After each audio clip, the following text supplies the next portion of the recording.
Epilogue. Look there, Ultramarine. You have saved this world. No big deal. I save worlds all the time, baby. I'm a Ultramarine. Oh, I thought he was missing his arm for a second. I was like, holy shit.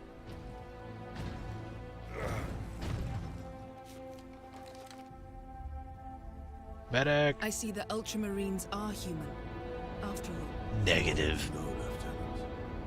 Lieutenant. If you're not going to say it right, don't say it at all.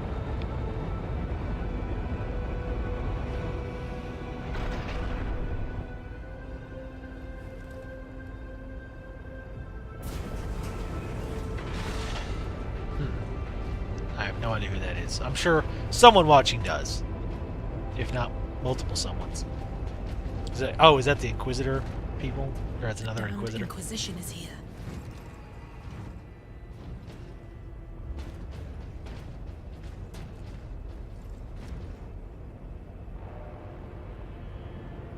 His injuries appear chaos inflicted.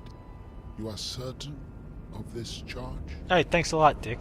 Captain Titus has been corrupted by chaos, Inquisitor Thrax. I told- am no heretic. You lie! Only an agent of chaos could withstand such warp exposure. I should have shot you a long sent time ago. the demon to oblivion. But did you have unholy assistance? We must know. You will submit to my authority, Captain, or the Inquisition must conclude that you have corrupted every Ultramarine under your command. Haha, To backfired. mention those who stand at your side. Ass. Ignore his threats. Come on. The Inquisition will destroy you, Mira, and the Ultramarines will be forever dishonored. Leave my brothers and the Lieutenant alone. I will come with you. I do not know why I can resist the touch of chaos, but I swear I will discover the truth. We will discover many truths, Space Marine. Codex Astartes leaves no room for doubt. Oh, shut the hell up. You cannot touch the warp and emerge unscathed. The Codex Astartes is a set of rules. They guide us, shape us as Ultramarines, teach us to hold duty and honor sacred above all. But how we live with those rules is the true test of a Space Marine. And you have failed. Oh, snap. You just got fucking told, son. I told you to shoot him a long time ago. This is what you get. The stupid little dickhead rookie. Dude, you didn't follow the Codex rules, sir. I'm gonna call the Inquisition on you. Derp. Piece of shit. Yeah, that's right. Hold your head down. You're no Ultramarine, you piece of shit. Get out of here. And I'm gonna guess that's the cliffhanger. They're not gonna actually tell us why he can resist. No one can stand before you. Armed in glory, 2 at 10.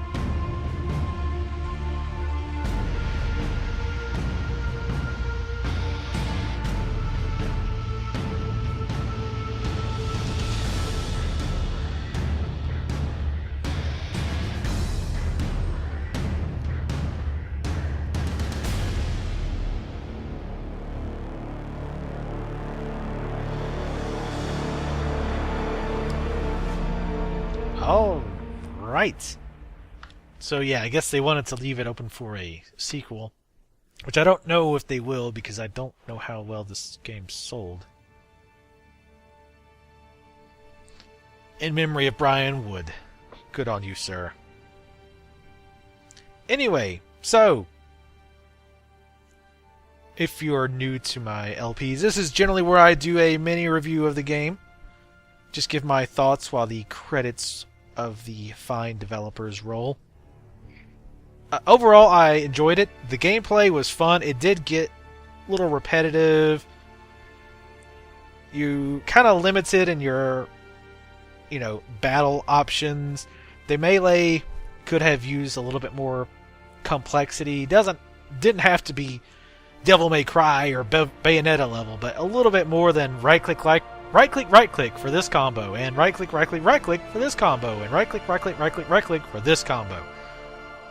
A little variation would have been nice. The stuns were fun to do, but trying to do the bigger stuns on bigger enemies was a real pain in the arse. Theoretically, what you can do is, like, let's say an enemy takes a 3-hit stun combo. In other words, you have to right click, and then stun before the stun works.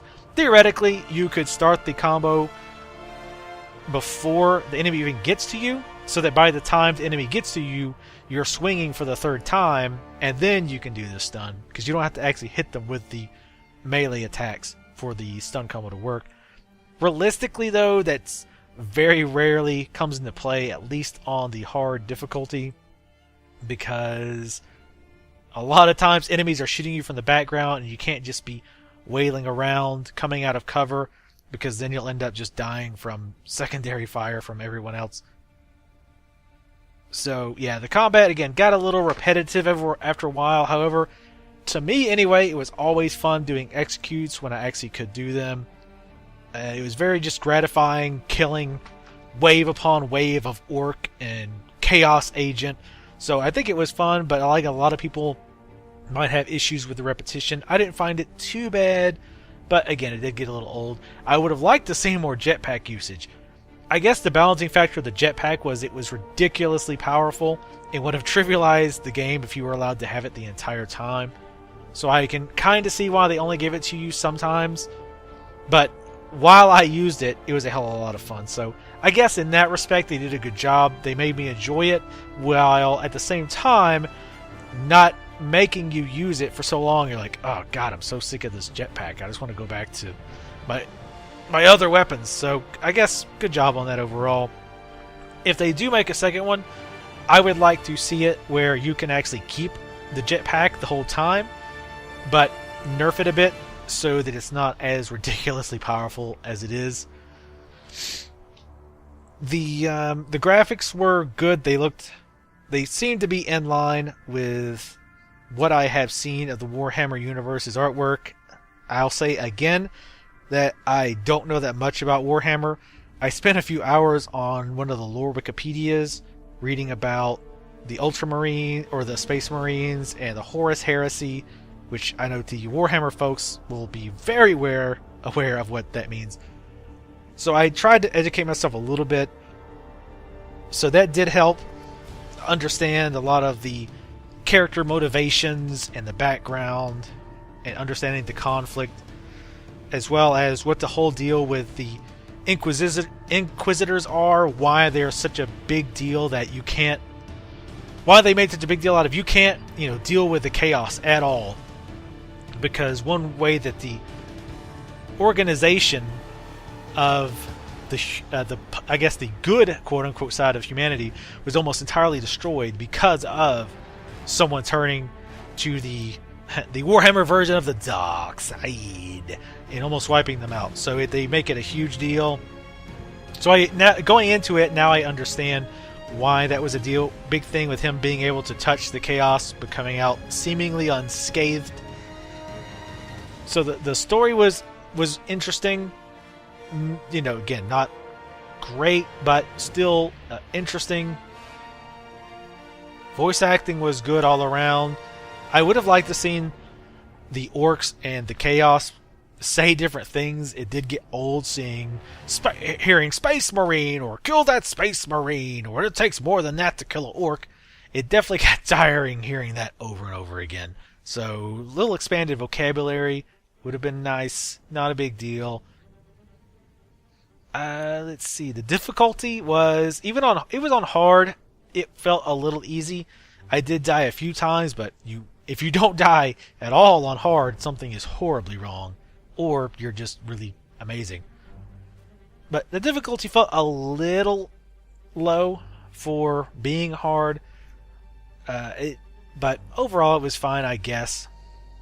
If you're wanting to just play it for the fun of it, don't really care. You could probably play it on medium without too much worry. I can't see playing it on easy. I can't imagine how easy would be. Titus was Mark Strong. Seems like I've heard that name before. But the voice talent was good. I know I've said that before, but the voice acting was good overall. The characters were kind of one-dimensional, but I think that's sort of how maybe the Space Marines are in general. They're just very much, this is the problem, we've got to solve it. Emotions need to take a back seat. We just need to get this shit done. Hey, this task is impossible. Okay, well, where do we start? So, it was good overall. It was nice having the human, the Lilith, her name was, as kind of a counterpoint. That she was a normal human, but at the same time, she was still a badass in her own right, keeping the regular human troops in order when things went to shit. So that was, that was good. Let's see, anything else? Bugs, there weren't a whole lot of bugs, so that's nice. As far as a port, it was a pretty good port. There was some definite things that they should have included for the PC, like changing how sensitive the mouse is when you zoom in. That is very annoying, to go from normal sensitivity to super hyper sensitivity when you zoom in. It makes it pretty hard to snipe. Zooming would have been nice too, for the sniper rifle type weapons. Just having one level of zoom was pretty annoying at times. I wish you could scroll it a little bit. The weapon selection was not too bad. Some of the weapons, like that Vengeance Launcher and the Storm Bolter, didn't seem that great. I mean, the Vengeance Launcher was okay, but exploding the mines sometimes was kind of a pain in the arse, and given the setup time of doing it, it just seemed to be a pain. I think the explosions could hurt you too. I could be wrong on that, but I do believe the explosions could hurt you, which made it a little bit more questionable. It might have been okay in that very last fight. Just set a whole bunch of mines where the last wave is coming and just blow them to hell. But I liked the weapons I had. I think the plasma shotgun thing was really badass. That gun was sick, but balanced by having incredibly limited ammo, which I think is okay. But speaking of, I don't like limiting your weapons. It's a stupid new FPS thing because of consoles that pisses me off. They try to justify it, but the number one reason is consoles, period. With the control pad being a direction for each weapon, it's not a coincidence that there's 4 cardinal directions on the D-pad, and there's 4 weapons in all of these games. How weird. That's not a coincidence. Back in my day, we had 8 guns, and the developers found a way to balance it. So I am sick of the consoleization of weapon selection, but it wasn't too bad because most of the weapons I liked, I got to keep on me anyway.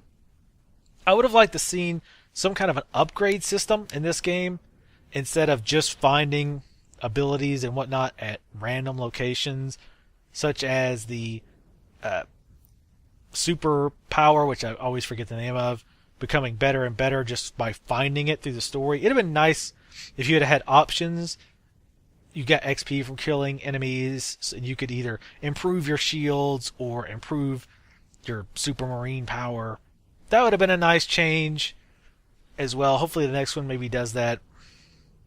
Overall, I would say I would give this game an 8. It was, well,